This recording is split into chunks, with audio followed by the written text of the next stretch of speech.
许多人会抱怨说配偶的打鼾呐，还有放屁声。但是呢，假如另一半已经过世了，这个抱怨有可能会变成无尽的想念。新加坡政府为了提倡婚姻所拍的宣导短片，就以一个广妇人，她在丧礼上呢，回忆起亡夫的打鼾跟屁声来当做主题，打了是温情牌，果然是制造了不少的回响。在一场追悼会中，这位妇人这样怀念她的丈夫。 Ever had difficulty starting your car engine in the morning?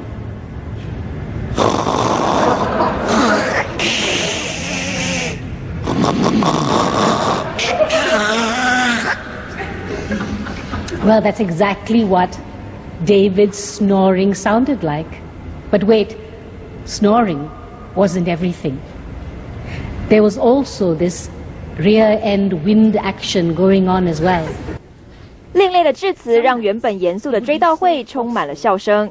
这部让网友热烈讨论的影片是新加坡政府为了鼓励大家结婚生子所拍摄的广告，宣导家庭的重要。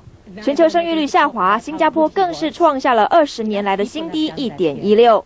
面临如此危机，前年起推出广告，提倡婚姻，借此刺激生育率。And what I wouldn't give, just to hear those sounds again before I sleep. In the end.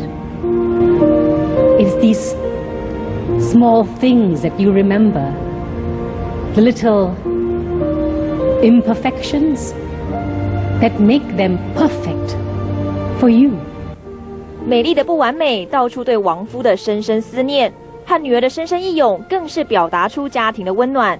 姑且不论催婚成效如何，但新加坡政府的创意成功让民众留下深刻印象。中天新闻徐凯婷综合报道。